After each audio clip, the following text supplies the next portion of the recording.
One of my stores under contract. Good morning, ladies and gentlemen. I'm Dave Crouch. This is the Public Affairs Roundtable, and it is put on each month by Williamson, Inc., your Williamson County Chamber of Commerce. We're glad to have you with us this morning, and want to introduce our guest this morning, Senator Jack Johnson, our senator from Williamson County, and Representative Charles Sargent from the 61st District, Representative Glenn Cassida from the 63rd District, and we're still expecting Representative Jeremy Durham from the 65th District any minute now. So it's hard to get those young people out of bed. You know, he's he probably hadn't. I better just leave it there. Let's start with the top of the news this morning and talk about the Lieutenant Governor deciding not to run for re-election, and the pictures in the paper include the man to my right here, Senator Jack Johnson.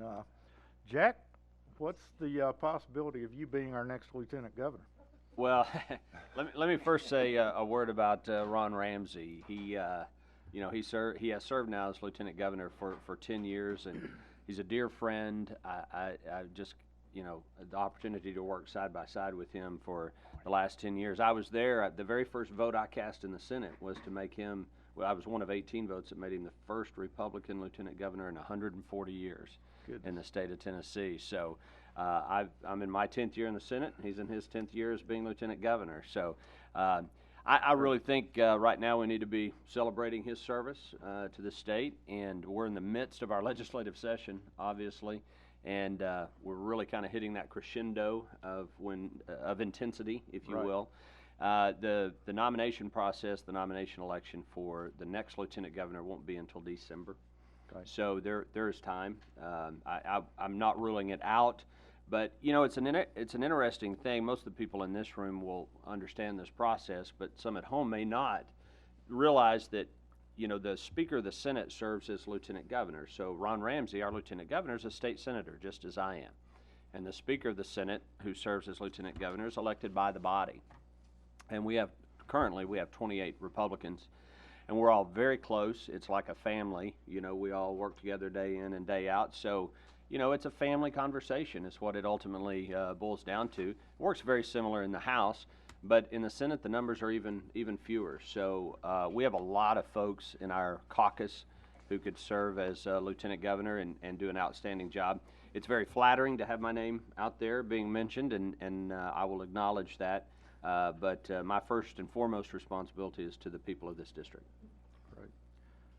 Anybody else want to comment on who the next Lieutenant Governor may or may not be? Well, I do, and as I look at the 28 senators over there, the Republicans, there is no one that has the leadership skills, and I mean this, there is no one that has that ability to run that Senate like Jack Johnson, and I think he would be a great Lieutenant Governor, and I hope he runs. I hope he decides to run. Well, thank you. Yeah. And this is a thing that you do have to run in your caucus, and I would agree with Glenn that probably no one better up there at the present time that has the ability and has the knowledge of what's going on. And it would be excellent to have the Lieutenant Governor from Williamson County. As you can tell, you can get a little more things done when the Lieutenant Governor, and he would be the excellent pick. We'll accept that. The thing about it is I feel like everybody thinks that perhaps their state senator might do X, Y, or Z. Jack Johnson would absolutely be a top tier candidate in anybody's book. You could poll the state senate right now, and every single one of them would put Jack Johnson in the top tier. What's even more remarkable to me is that when you're a committee chair, you must kill bad bills. So sometimes it's difficult to run from a committee chair position to that type of a spot. But I mean, anybody would tell you that Jack Johnson will be a top tier candidate. He would be my number one. Thank you. Awesome. Very good. The audience was trying to clap out there. I'll note that for the TV audience. So we'll look forward to seeing how that develops over the next several months, and be pulling for it. Jack, you're also chairman of the Senate Commerce and Labor Committee. Just a little bit different format this morning, but tell us a little bit about what's been going on in your committee that we might not have seen in the papers that is going to significantly affect us down the road. Sure. Well, a lot of what we do in my committee is entirely boring, and it doesn't get a lot of headlines in the newspaper. But it's very important stuff. We deal with everything dealing with workers' compensation, unemployment insurance compensation, business and regulatory stuff, real estate, labor union issues, and so forth. Every year, it seems we have legislation dealing with reforming workers' comp, which is important. Every employer in the state of Tennessee has to, anyone who employs people has to pay into have workers' compensation insurance, and so over the last 4 or 5 years, we've worked real hard to reform that and make it better, both for injured employees as well as the employers who pay the premiums. Same with unemployment insurance compensation. A couple of big issues we've had this year. Metro Nashville passed an amendment to their charter last year that would have required anyone that does business with Davidson County to hire 40% of their workforce from within Davidson County. And while I think that was a noble intention, I don't think it was a practical or workable scenario for our state. In effect, you would have one county discriminating against employees from another county. And so I filed legislation to undo that amendment. I've had a couple of good conversations with the new mayor of Nashville, Megan Berry. She's a very nice lady. She and I do philosophically disagree on that particular issue. But that initiative did pass the General Assembly overwhelmingly, and I believe it's been signed by the governor. So those are some of the issues. I'll tell you another interesting issue, David, that we're dealing with in the state is the new sharing economy. Last year we had legislation dealing with Uber. This year we had legislation with what's referred to as Airbnb. I don't think that bill advanced in the House. It did on the Senate side. But it's an important conversation to have because I believe, I sometimes say this whole internet thing is kind of a fad, but I think it's going to stay. I think it's here. And the internet is creating new opportunities for people to do business, web-based, mobile devices, and so forth, whether it's Uber, food delivery, renting your home out to people over the weekend. There's a lot going on there. So it's an important conversation for us to have. Tennessee is a very pro-business state, and so in my committee we've been dealing with a lot of those issues because we want Tennessee to be a welcoming state for new technology, new ways to do business, but at the same time everybody needs to play by the same rules, and so those are some interesting conversations we've been having. I pulled a copy of your agenda for your committee on Tuesday of this week, and I was wondering how you stay awake for these meetings. 42 items. I think the high point is the definition of pet for the insurance industry. Y'all were dealing with that. A couple things I noticed, though, is that there were some bills on the minimum wage, which the business community probably would just as soon go away. But one of them wanting to establish a minimum wage of $15 an hour. What's going on with those discussions? If they get a motion in my committee, they'll die for a lack of a second. Gotcha. They will not even make it to a vote. Can I be more clear? They're never going to see the light of day. Gotcha. Okay. We're not. The minimum wage is a job killer, and we have a federal minimum wage, and the state adopts that minimum wage. We've had local governments who have tried to adopt a higher minimum wage. We've had local governments that have tried to apply a higher minimum wage for people who do business with them. And in effect, I believe the market should more or less decide wages. Right. We will adhere to the federal minimum wage, but beyond that, we're not going to be, as long as I'm chairman of the Commerce Committee, we will not contemplate any increase in the minimum wage. I was actually sitting waiting on a bill to be heard, and I saw another Williamson County representative, Glenn Cassida, send the House version to summer study. So perhaps the Commerce chairman won't have to do as much on that one. But I think the same result would have happened, but I think another Williamson County took care of it for the businesses. Thank you, gentlemen, for that. Thank you. One other bill that looks like was on the agenda Tuesday, and it's in the headlines this morning, is a bill to increase the penalties on businesses that employ illegal immigrants. As I understand it, any business that's found to be guilty of employing an undocumented person would lose their business license for 90 days. And Mr. Durham, you're kind of behind that, it sounds like. Well, we're working on it. You know, you file a bill and then you negotiate. Here's what happened. Look at Donald Trump. Look at Ted Cruz. It's very obvious to see when you turn on the TV that right now people are concerned. They're concerned about immigration. They're concerned about refugees. This isn't 2 or 3 years ago. Those are they're very big issues in my district. So while we want to make sure we're thoughtful, we want to make sure that we talk to interested parties, we must remember that while we're being fair to businesses, there are people out there who care deeply about these issues. And when I did this research, I noticed that right now, even if you knowingly break the law and you knowingly hire an illegal immigrant, so long as you just promise to the commissioner that you are in compliance, nothing happens to you, at least from a licensure standpoint. I'm not saying that we should absolutely keep the automatic 90 days in the bill. I don't even think we'll end up going forward with the bill. But I do think it's important that we evaluate whether or not we have adequate teeth to enforce our immigration laws that are on the books, and that's why you're seeing the legislation. Isn't a 90-day suspension of a business license kind of a drastic action, though? As I just said, I'm willing to work with the business community, and I must file something, and oftentimes you file something and then you negotiate. But I agree that for that legislation to pass, I would need to probably work with other businesses and make sure that we're fair to everybody, just like I said the first time. Just for the record, I got an action alert from the Tennessee Chamber last night calling this an anti-business bill. So we will duly note that in the conversation. So it's not one that the Chamber would like to see. The also in your agenda, Jack, discussion about the gas tax, and excuse me, that wasn't in your committee; it was in the Transportation Committee.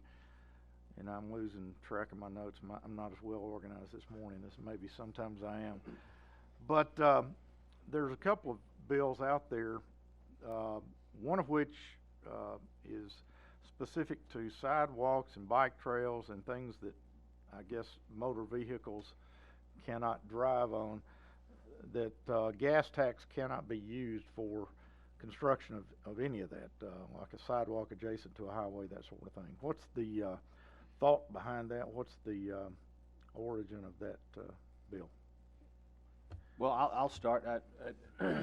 But the people who are paying the gas tax to build the roads, they're paying the gas tax.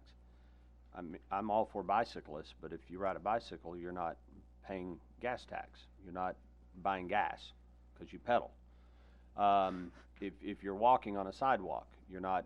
I'm all for sidewalks. I'm all for walkability. I think we all are. Bicycles are great, especially when there's a bike path. But if we're ever going to have a conversation about reforming the way we pay for roads, that has to be a part of it. And that means that the people who use the facility, the road, right, are the ones who are paying for it. And if we want bike paths and sidewalks, that's wonderful. We need to find another way to pay for that. And I think this is all part of this big conversation we're having that the governor is leading, and he has been over the last year or so, to talk about nothing's going to happen this year, but to talk about how we pay for roads. And we've talked about repaying the money that was raided from the road fund. We're working on that. Charles is, and he can speak to this, he's really led the effort to make sure that every penny of that is being used, including excluding administrative costs, is going towards actual laying of asphalt on the ground. Right. And it's just kind of part of this entire process of looking at a possible big reform effort next year. Right. And to add on to that, a lot of that's coming from the federal government, saying they have a percentage of the money we get from the federal government, saying that should be spent on bikeways, trailways, and walkways. And we do not have the same in our rules and regulations. We do not have that all this money has to go. But when we draw down the federal money, they dictate that some of that money has to go to bikeways and pathways. The thinking is what Jack just said, that if you are paying a gasoline tax for roads, that money should stay with the roads. And he alluded to the idea that we had borrowed money from him. In the budget this year is $130 million additional funds to pay back to TDOT from the money we borrowed back about 8 years ago. So that's in the budget, and that will be done. Most likely the next year we'll do the additional $130 million back. Now, does this include the bike lanes on a highway? Does it exclude? There a number of people are looking at that also, that the vehicle fuel tax, the gasoline tax, is paying to pave that road. So if you take 3 feet of that road off both sides, you've taken a half a lane of traffic. Now, who should pay for that? Should you buying gasoline, or should those people riding a bike or walking? Does the governor have a position on this that we're aware of? I do not know. So I don't want to. He's a big bicycler. That's why I'm asking. He's a big biker, and he bikes in Williamson County a lot on, I shouldn't say where, but he bikes in Williamson County. The road was redone a couple of years ago, and but he bikes a lot here in Williamson County. So let me ask, this is politics, right? And 101. if the governor is a bicyclist, why don't we let somebody else lead this fight and tick off the governor? Because we need the governor's help to fund McHatcher and numerous other projects down here. Why would we not just kind of let that one go? We're not getting upset with the governor. Williams County held a transportation forum here in Williams County, and everyone wants to know the needs of roads. This is all part of that. And you discussed electric cars.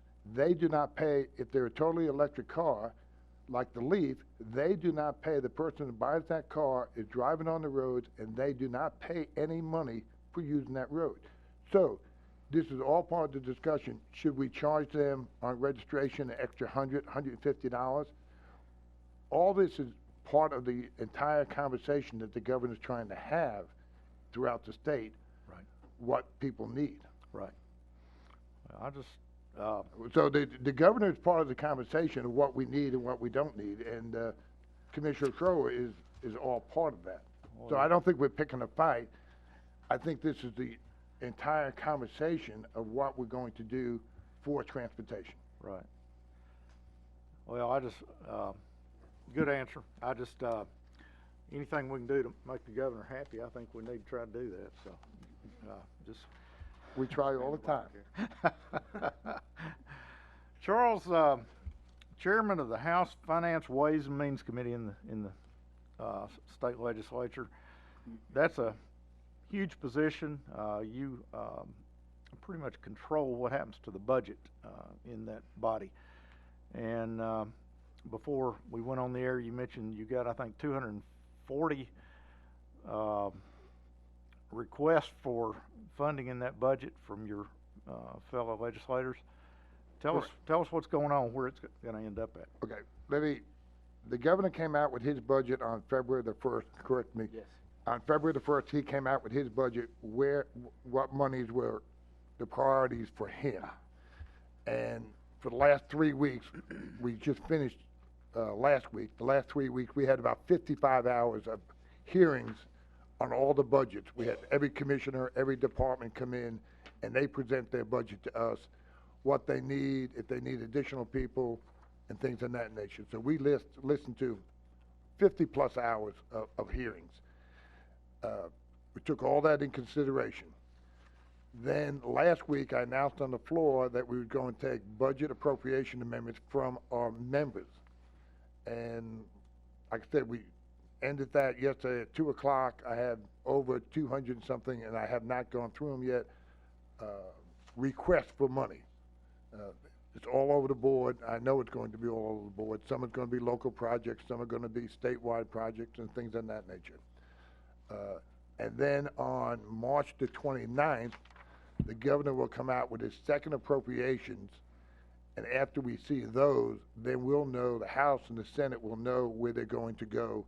And then There's 12 people on the budget subcommittee will sit down and look at all the requests, and then we'll try to match them up with the Senate's request, and that's how we're basically going to build the budget at the final conclusion.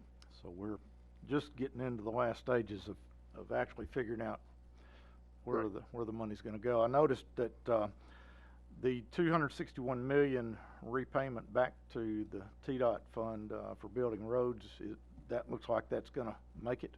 Well, it won't be the 260, it'll be $130 million this year. Most likely, it depends what the budget looks like for next year, it'll be 130 again next year. Also, the federal government has just released, it's about 72 to 80 million dollars of funds that they've had held up there, and a lot of this was matching money funds. And here in the state of Tennessee, it was 72 to 80 million dollars money that we did not use, either county road projects or, and I'll use I-65 going south. There's money left over because they were going to build a sound barrier, and they didn't have to do it. So those funds are left there in that pot of money. Now the federal government just released that, so now we can take that 72, 80 million dollars, we can turn around and reappropriate that for other road funds. So this year, with all the money we have in TDOT, and we're $6 billion behind, we will probably have somewhere about in the neighborhood of 700 to 800 million dollars of road construction money to be spent within the next 12 to 18 months. How much now? 700 to 800 million dollars here in the state of Tennessee. So it'd be hard to actually bid out that much in the way of road projects and try to get them done in the next 12 to 18 months. So yes, we do have a backlog, but also you can create a backlog just going out and asking everybody what they would like to have as far as a road. It's no different than the appropriation amendments we have. I have over 200. When you ask for something, and that's probably, when I get done this weekend studying all those, it'll probably be $300 to $400 million worth of requests. Well, when you ask someone, they're gonna spend the money. Right. So, I mean, Can we get about half of that in Williamson County? we will get our fair share. I will assure you of that. Do they allow earmarks, for that? We work off we work off a 3-year road project, as far as that's concerned. And, well, and I'll use an example. One of the road projects that will most likely be in there this year is the widening of Franklin Road from Concord Road down to Moore's Lane. Okay. I think that will most likely be in one of these, additional, road projects. Right. And the federal money we're going through now, everyone has a different thought process how that money should be spent. Some people said that if there's any leftover money in a particular county, it should be spent in that county, or it should be spent statewide. So that's a discussion that's going on at the present time. If we can get Jeremy to support Insure Tennessee, will Mac Hatcher be part of that? I'm gonna let. Jeremy does not support Obamacare in anything. Indirectly support That, Mac Hatcher. those two, really, let me say something. That's not a fair comparison, and it would not matter either way. Okay. I'll be totally honest. It would not matter either way if anybody supported or didn't support a particular bill. Okay. I'll accept that. I mean, I didn't think that's the way it worked, but, no, well, It it may did not work work that on, way. it may not work on small projects, but it does on major issues. Yes, the two have nothing, you cannot compare the two. very good. That's right, that's right. Okay. Jeremy, you wanna add to that? I think the chairman said it very well. I second him. Gotcha. Just, one other, looking at the agenda of your committee, Charles, a couple other things I just, thought were interesting. One, dealing with the restructuring of the Board of Regents. Not that affects us directly here in Williamson County, but, what's the thought behind, I guess the division for letting each of the major universities, have their own boards, that sort of thing. It started, UT, as you know, UT has its own board. And they're set up under a board. All your other facilities under the Tennessee Board of Regents, you have your tech schools, you have your community colleges, and then you have 8 other four-year university. I think it's 8. Austin P, MTSU, Tennessee Tech. You know, you got those schools. They were all under one board. Right. And if you try to separate a 4-year, a community college, and a tech school, they're saying it doesn't make sense to have all those under one THEC board. So they're looking at breaking down your 4-year universities and have each one of those 4-year universities have their own board to try to help them and direct, because they know probably better what's happening at Austin P or MTSU. So they're going to break down those boards. And, you know, this is something new, and, you know, that's the purpose behind it. Okay. Mr. Casta, Yes, good morning, Dave. how are you this I'm morning? good. The couple of things that you've been kind of leading the way on, one of which I heard just before we went on the air this morning, and I've already forgotten what it was. Mr. Mayor, what was the Body cameras. body Yes. cameras? Yes. Tell us what's going on with that, and You know, the city of Franklin and many other cities across the state feel very strongly, and I agree, that when body cameras are on our police officers, films taken, children sometimes can be in those pictures, and they shouldn't be. And we think, and the mayor thinks, that they should be in some way, shape, or fashion protected. And so we're working on legislation to try to do that. We've come up with a lot of opposition from the media. They feel like very strongly, very passionately, that it's a violation of the First Amendment. I disagree, but that's, we're going to sit down and try to negotiate and then move forward with the bill. Well, and where there has to be something done is body cameras. If they go into your house, they're taking pictures of your whole house. Do they turn it off before they walk into your private residence? We think of body cameras just at a traffic stop or at a crime scene, but what happens when they come to your house and your body camera is on, your children are there and everything else?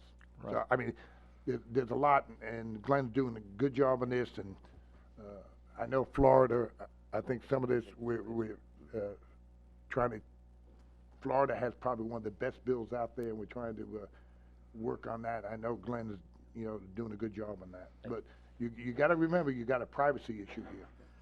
I'm trying to understand, okay, so are you saying that they don't have to turn the cameras off when they go in the house, or that they do? Well, this is what they're discussing. You know, it's almost an invasion of privacy if they can leave their camera on when they walk into your house. I got You know, if they're coming in to ask you some questions and they're filming everything in your house. Mr. Mayor, how about telling us, I know the city of Franklin is considering body cameras, but tell us what the problems you've got with that before. Well, we've actually approved body cameras for our policemen. We haven't implemented it yet because we're concerned about the protection of victims such as children, victims of domestic violence, rape victims, people who would be on these videos. And there's a very fine line and a very strict protocol when a policeman would turn off that camera. Right. And you can, if you follow the news, they're always under serious pressure about what they do, whether it's right or wrong, and if they turn it off, they're going to be criticized. If they leave it on, they're going to be criticized. Right. So Chief Faulkner has been very slow in implementing this because she wants to make sure we have the correct protocol to protect our citizens, right, and also to protect our officers. You know, you realize more and more every day how serious the job of a policeman is. Right. These are dedicated professionals, educated, highly trained, but every single day they don't know when there's going to be an incident they have to respond to and make those split-second decisions, and their life is always in jeopardy. So we think this is serious consideration, and any way we can help lend support to move this bill forward, I'm certainly glad to be part of it. I know Chief Faulkner would be glad to be part of it. It's a significant expense to the city. We could save a lot of money by not doing it. It's going to require another employee just to catalog the films.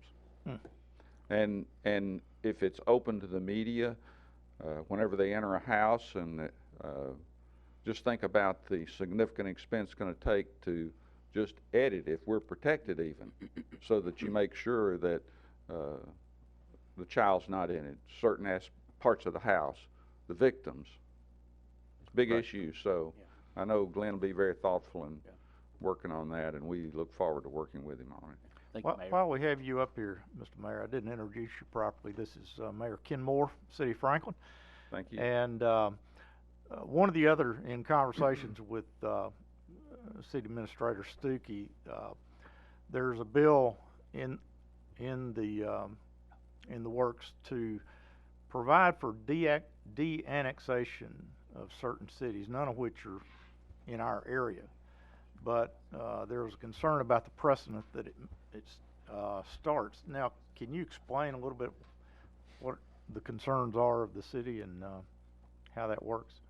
Well, you're right. There is a bill, and they can address the bill as far as the details. Now, I think it's excluding, it includes 4 or 5 cities in the state of Tennessee, but we're concerned that that creates a significant precedent, because next year they'll be back in Williamson County trying to create this. I don't know of any current law that even supports de-annexation. We make a significant investment whenever we annex property, as far as providing police, fire, sewer service, garbage pickup, street improvements. And so when you de-annex an area that you've provided all these services, who pays for it? I mean, how do we get reimbursed for what we've invested? Right. You know, the whole annexation thing has been a big concern to us as mayors of cities and city administrators, because what happened with the annexation bill that went through, it was one area of trouble in the state, and so rather than that area fix their problem, they tried to, they have imposed something on the entire state now. We're still struggling with many of the things on annexation in that bill that are still not clear. And so now to impose de-annexation creates another complicated factor in there. So I would urge our legislative representatives to be very supportive of cities. You know, we just heard the other day that Williamson County is the #1 job creator in America. Wow. Yeah. And that occurs not out in, some of it occurs out in the county, but the bulk of it's occurring in our cities. And the cities are the economic generator. So I would ask that they be very cognizant of our needs as cities. And you know, there's a number of bills. You know, one is the gasoline tax that we get, our state shared revenue gasoline tax. There was a bill there saying that we could only use that for roads, and that's what we do in the city of Franklin 99.9% of the time, but occasionally there's a need to apply it to a sidewalk. Homeowners bill, I mean, I don't know why the legislature would want to be in on homeowners bills. Our pedal carriages, we've had that issue in Franklin, and we've discussed it very thoroughly at board meetings, but why does that issue need to be at the state level, trying to force those type of things on us whenever we can solve many of those problems ourselves? So, Gentlemen? Airbnb is another one. That we have serious concerns about that, because we've addressed the issue. We've worked out legislation locally, and so now there's a legislative bill where we would, brought by the, I think the Airbnb Association, where we would lose that revenue from Airbnbs. We would lose all regulatory aspects on it as far as our ability to monitor safety in those facilities. So, Right. thanks for letting me ramble. Thank you, Mayor. And he and his office communicates with the four of us. I think I get a bi-monthly update from you guys, and that is greatly appreciated. Remember, there's 99 House members. Some 2,000 bills are filed every year. Many of those are filed to make a statement. Many of those are filed not knowing that they'll pass. So it's prudent to be on top of it when they're filed. But very few actually make it out of a subcommittee, and even fewer make it to the House floor and pass. So because they're filed, don't go into the panic mode just yet. We'll look at it, we'll study it, we'll take appropriate action when that's needed. I mean, the de-annexation bill, I've worked. Say one more thing, please. Well, you know, you're exactly right, and we appreciate your efforts to thoughtfully consider those bills. It creates a lot of work for some of those bills that people file because they want to file and fix a certain situation. It takes a lot of our staff's time to address those. And I would ask that our representatives be more aggressive on killing some of those bills that are so detrimental to us as cities. Yeah, thank you. Gentlemen? Let me pick up the de-annexation. This bill's been up there, well, it was up there last year, and we had it killed last year because it included basically everybody in the state. And it was in finance, and I said, you know, this bill's not coming out. And they came back with the bill. Still, I'm not greatly in favor of some of the things that are in there, but it only affects 6 areas. We're actually 5 now, 5 areas of the state that's had problems. And I agree with the mayor, we're the fastest growing county, and our mayors, our county mayors, our city mayors, they all work together. In other places throughout the state, it doesn't work that way. They don't, and we had a process in place under the 1101, which I thought was one of the best things we did 12, 15 years ago. But there are areas of the state that cities or municipalities were just going out and grabbing land, providing no services, just taxing that area, and they were getting no service, and these people were highly motivated to get out of the city that were annexed and provided no services. Right. Now, the one thing I will continue with is that I agree with what the mayor said. If they did provide service, water, sewer, something on that nature, in the bill, those de-annexed areas are going to have to pay their portion of that tax. Now, when you say they're gonna have to pay, who is they? Those people that de-annexed out of the city. So in other words, the So if property you- owners? The property owners would have to pay because they were if they're receiving, let's say, water and sewer. And let me use Franklin.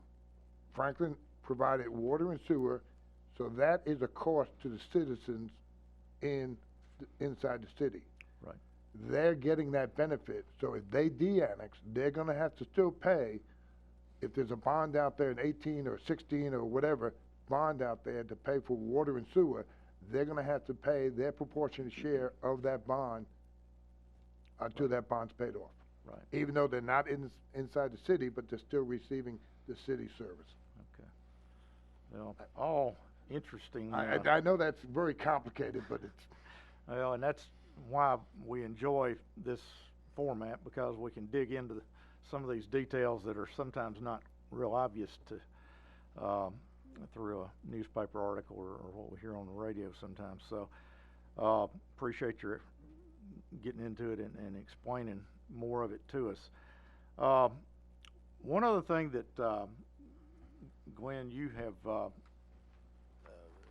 and this may have died, I'm not sure, but the inclusionary zoning issue, you were carrying a bill that would prohibit the inclusionary zoning, which Yes. some of our local folks had an issue with, but And, well, I mean, everything has an issue. I mean, there's no one thing the business community came, and I mean en masse, came to me and were concerned that cities in Tennessee would implement something that's devastating to affordable housing, which is government mandated pricing of housing.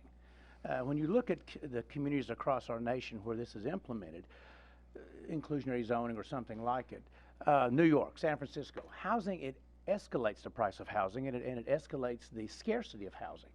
And the business community said, Glenn, the free market can solve this. And I agree with them. And so the bill's moving. It will pass. It's, I think, passed in the Senate this past week, and it will pass in the House this upcoming week. So we will not have inclusionary zoning in Tennessee? Is that- Where local governments can mandate the cost of housing, we will not have that in Tennessee. Actually, no community has it currently in Tennessee. It's been opined that it's already illegal. It's just not clear. The attorneys at Chattanooga and Nashville have both told those communities you cannot do inclusionary zoning. So at present, no community in the state of Tennessee has inclusionary zoning. Government mandated housing, housing of prices. Sorry. All right. We'll leave that one for the question and answer period if anybody wants to move further.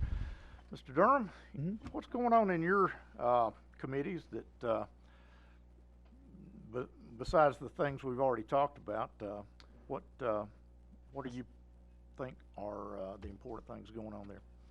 Well, state government is very broad. Anything that would have to do with the state government, the ABC's in there, so I see more alcohol bills than you can shake a stick at. Insurance and banking, all three, and actually Jack chairs the equivalent committee in the Senate. Insurance and banking, I'm on the subcommittee. It's broader than I thought. I assumed that, when I went to Nashville, that some bills would be in health that are actually in insurance and banking and commerce. Like, I just assumed that like health insurance would be in health, but it's actually a broader committee than I assumed it would be. One thing I'd like to throw out there that I think the chamber would support, because I know that the business community is something I'll have to work with on the bill you mentioned, the immigration bill. Right. But there's also one the chamber is very much in support of, and that's it deals with class action lawsuits against certain chamber members, like nursing homes and hospitals. Right now, the Tennessee Adult Protection Act, I mean, if you look at what happened in Arkansas, you could file a class action lawsuit against a nursing home or a hospital, and it really doesn't make any sense if you're thinking, they can already file med mal, they can already do the nursing home residency rights statute, and the hospital has a similar statute too. It really doesn't make any sense if you're thinking about a class action lawsuit, because there's different damages for every person. Typically, a class action is like if we have Verizon cell phones and we're all in the exact same class, we're all in the exact similarly situated position, that would be a class action. I'm trying to take that off the table in Tennessee. It happened in Arkansas. I think there were 3,000 people in a class. I cannot believe the class got certified. But I want to take that off the table. It's something that's bad for business, and they still have a remedy if they want to sue under the residency rights statute or the appropriate remedy for a hospital, or if they want to sue under med mal, they can still do that. But class actions have proven to be bad for the plaintiffs. They're bad for business, and that's something that I'd like to take off the table. The chamber is very much in support of that. They were in my office 2 days ago talking to me about it. Okay. That one other bill I want to ask about. We want to leave some time for questions and answers from the audience, but a bill about the tuition for undocumented students in Tennessee. In other words, the children of illegal aliens, kids that were born here, live in Tennessee, and the bill, I think, provides that they will not receive in-state tuition. Now, as a parent of two kids that are going to out-of-state universities and watching how to avoid out-of-state tuition, it's a big It is. difference. And so what's the philosophy behind not trying to get these kids educated as easily as we can? It's the reverse of a bill. Let me kind of explain where we came from, our posture, and then I'll go to the public policy. Last year, we had a bill that would have mandated in-state tuition for children of illegal immigrants. It failed by one vote in the House. I think everyone up here was a no. Actually, I know we were. It passed the Senate overwhelmingly, and it was one vote short in the House. Walter State in Morristown was doing this. We didn't change the law. I think they've now backed off. My bill would do the exact opposite. It would say you cannot give in-state tuition for illegal immigrants. I'm somebody who believes that we must make it very much we just have to make sure that we're not creating the wrong types of incentives. We need people to come here legally. I'll never forget when I interned for Senator Frist's office in Knoxville. I have no idea how I got to do this. It was like the field rep was sick and the office manager. Somehow I ended up getting to present certificates from the senator at a naturalization ceremony. I have no idea why that I got to do that as an intern, but I did.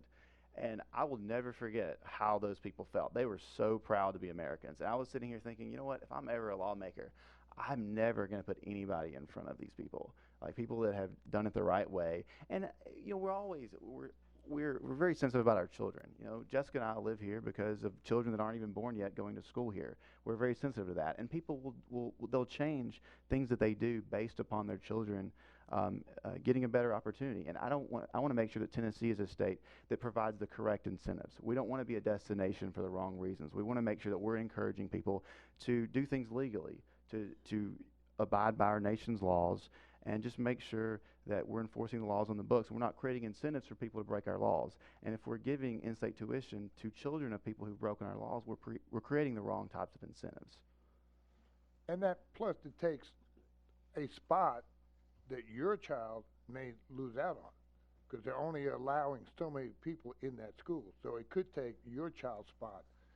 And I want to play off of this because I've been beat up on this, and we all voted against that when it came into the House. But the person saying that I voted for veterans not being able to get the benefit, that is totally wrong. There was amendment number 5, and I'm just going to give you an example that I don't think people need to be misled. On that amendment, you could live in New York and come down to Tennessee and buy 1 acre of land, not live here, buy 1 acre of land, and as long as you own that and you lived in New York, your child could go to Tennessee, University of Tennessee, or any school and get in-state tuition. It also, on the veterans, turned around, and part of that amendment was that if you owned any portion of a business in Tennessee, you'd get in-state tuition. And the third one was for veterans. And what it did say, or what no one's saying, the way that bill was worded, which really made it bad, is someone with a dishonorable discharge would have gotten the same benefit. And I don't think that's what the people of Tennessee want. Thank you. Jack, you want to add any to that from Yeah. the Senate's perspective? Well, and it did pass in the Senate. I voted against it. As Jeremy said, we all voted in the same posture, and I'll just echo the sentiments. The thing I will add is that I hear daily, we all do, is what a lack of trust, what a lack of competence we have at the federal level. And I think anyone who's watching national politics right now, with everything that's going on and as crazy as it is, I mean, it reflects the people's distrust in Washington and what's taking place in Washington. And so if they would do their job, if they would secure the border and control who comes into this, which is one of their constitutional responsibilities, we wouldn't have this problem. But until they do, our constituents are demanding of us to do the best thing we can to protect the people of Tennessee, whether it's from a terrorism standpoint, whether it's the child of an illegal immigrant getting a spot at East Tennessee State University versus one of our kids, whatever the case might be. But it all stems from a grossly incompetent federal government that cannot get anything done. And that's unfortunate, but we have to deal with it. Let me add one more thing, because this is important. One of the reasons why there is this widening gap between the rich and the poor, why there is decreased wages these past years, is because we have an influx of low-skilled individuals who drive down wages. Thank you, wages. And this is not good for the economy. It's not good for the middle class. It's not good for the poor. It's just not good. And our federal government is AWOL on this issue. Anybody in the audience would like to respond to any of these issues or ask questions about some others? Brian Eccles? I was actually going to ask this before Mayor Moore talked, but I think I'm right in line with where he was. In my line of work, I do a lot of work with annexation. I was asked to teach a seminar this fall on annexation. It's a mess. The piecemeal approach that's been taken over the last several years, Thompson Station's recent actions that some people are opposed to, has just illustrated that we really have an incoherent annexation policy and law. And I'd just like to ask that some measures be taken to bring coherence back to that, if at all possible. But, you know, the cat is out of the bag on some of this. Like I said earlier, 1101 I thought was a good process. It brought As the did I. cities, it brought the cities and the counties together. You had your growth boundary areas that people knew that cities were in the future going to grow into these areas, and there was a logical system. I wish we could go back to the 1101 and it worked probably 95% of the places. The 5 or 6% or 10% of the places that didn't work are the ones that's causing all the problems now. And, you know, I totally agree with you. 1101 was a great bill, because I was there when 1101 passed, and it worked. But some of the rural areas and some of the people that felt that they weren't getting the service, and some were truly not getting city services. And we all know that, you know, cities and municipalities throughout were just going out and grabbing commercial land. It wasn't grabbing residential land. So this is the outflow of that, trying to get some of this back under control. I agree, 1101 is where we need to be, and hopefully someday we'll, you know, in the next year, 2 years, we'll get back to that. Thank you. Mr. Gary Buchanan. Thank you, Dave. This morning's Tennessean front page article distressed me immensely. And State Representative Phillips, I think, is from Knoxville. Is that right, Glenn? Mark Phillips. Daniels. Mark Daniels. Okay. Has spotlighted First Amendment rights, and I understand First Amendment rights, gentlemen. I understand them completely, but he spotlighted facts such as, and this may be a bill up there, the article wasn't that clear, but such things that ISIS would be permitted to go on our college campuses and recruit members.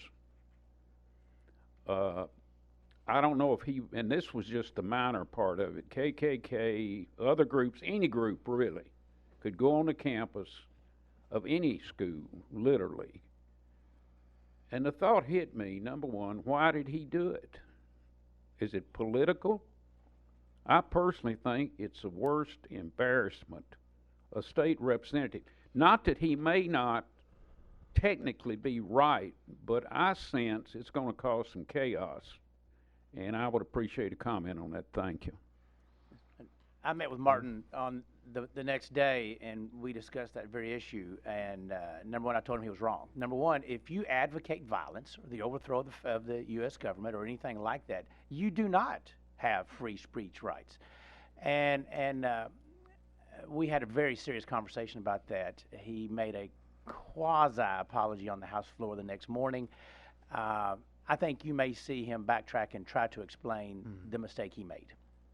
I don't think he wants terrorist groups recruiting on college campuses. Martin does have a First Amendment streak that's very bright. I heard the same speech. I think we were all listening to it. The point, and it's on House video, the point that I took from it is that I guess his kind of his money line was, we don't combat speech by stifling it, that we give them more speech. It was a free speech argument. I still don't think that we should let people who are terrorists recruit on our college campuses. Perhaps he went a little far there. I'll give you that. But I think where he was coming from, the way he explained it to us, is that he was coming from a First Amendment position. It's a position I don't agree with, but I think that's what he was trying to say, and he may have just gone a bit too far. I'll agree with both. You know, I think he was out of line on that. He may have gotten in a little further over his head than what he thought. But I don't believe anybody should go on any place and talk about the overthrow or recruiting for the overthrow with any group. I don't care if it's ISIS or anybody else. That's totally wrong and needs to be stopped. Pearl Bransford, Alderman for the City of Franklin. Thank you so much, and thank you all for coming out this morning. You know my stance. I'm pretty much up here to support everything our Mayor Moore mentioned. It's very important for each of you to understand that local governments, we are on the line for doing things in our community, and we don't want that to be jeopardized. So whatever you can do not to prohibit or tie the hands of local government making decisions in local municipalities is very important. That's anywhere from your roads to your housing to inclusionary zoning to whatever. We need to continue to be responsible at the local level as well. So please do not tie our hands because we are elected by the people just like you are. And everything Mayor Moore mentioned is very important for our community. One of the great challenges in my short 4 years up there has been problems that were not happening in Williamson County. I didn't have people. I know there were some around Fairview who worried about maybe being annexed, but I didn't have one constituent say, "We've been annexed. We didn't want it. We want you to do something about it." I can honestly say it didn't happen. There were some egregious cases around Chattanooga that were happening, but it's just been it's been an interesting situation when things are people make compelling arguments in other parts of the state, and we do feel a vested interest in trying to make sure that we're taking care of the state of Tennessee. But it is often difficult to think, well, this isn't really affecting my constituents. You know, do I really want to think about tying the hands of a local government when I don't know that it's even necessary? But when we're making laws that affect the whole state, you know, sometimes we have to be cognizant of it. But I totally understand your point. But do speak up. We need you to speak up because you represent all of us, not just certain people in this county. But let me what's happening in Williamson County, and most counties gonna get caught in the crossfires. But we have the two large metropolitan areas, Nashville and Memphis, want to implement their thoughts on large government upon the rest of the state. For example, I think it was Nashville 2 years ago wanted to say businesses, if you hire someone, you have to have a gender equity policy. Well, that is outside the bounds of why local government was created. They're created to run and implement policies that affect only their city.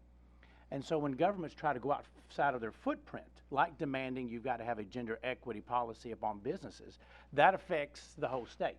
And that's when the legislature will step in and say, sorry, city, that's not constitutionally why you're formed.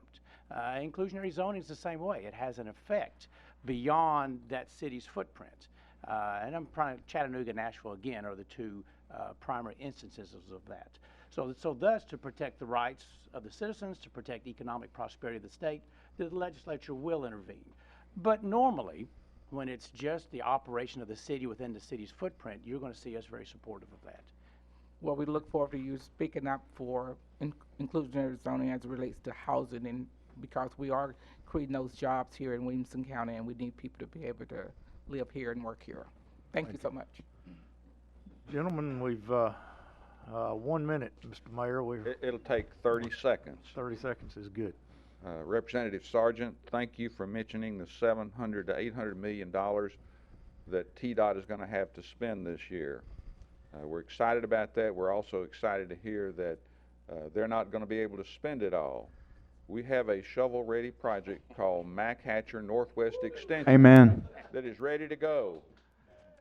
I understand that, and I think there's a number of us up here trying to get that on the 3-year road project. And when I talked about Franklin Road, I wasn't jumping any project, believe me. That needs to be put on the 3-year road project. And there's an example, and I agree with you 100%, and there's an example that the city of Franklin, no different what the city of Brentwood did, put up money for engineering, buying right away. Those roads should be considered at the top and the top of the list. So I agree with you 110%. Dave, I got time to brag on Ken Moore and the city of and the leadership in Williamson County. We interface with people all across the state, and let me tell you, Mayor Moore and the other city mayors and aldermen, you guys are leaders. You are very, very efficient leadership, and we appreciate you and what you bring. And this is why you're an example of why we're doing so well here in this county and thus the state. Okay. And we're gonna brag now. I have to, our county mayor sitting over there, Rogers Anderson, but the difference is they work together. Other cities, other counties do not, they fight each other all the time. Where we are so fortunate here in Williamson County to have Brentwood, Franklin, everyone working Spring Hill, Thompson Station, trying to work together and solve the problem. Other places in the state are not that way. So thank you, all of our elected officials. Gentlemen, we appreciate, first of all, your presence and your participation in our show this morning. Love to have another 30 minutes to keep going, but we're done. We're out of time. I just want to thank the Vanderbilt University Office of Community, Neighborhood, and Government Relations for helping make this show possible. Mayor Rogers Anderson and his office for making this facility available to us, and for Newt Danley and his staff for making it happen with the WCTV crew. WAKM for putting it on the air now, and Verlinda and the chamber staff for backing us up. Really appreciate all the people that work together to make this happen. Appreciate your presence. Look forward to seeing you again next month. It will be on the last Friday in April, and we hope that's a wrap-up show for the state legislative sessions. It will be. You and me both. It will be. Look forward to it. Thank you very much. Thank you.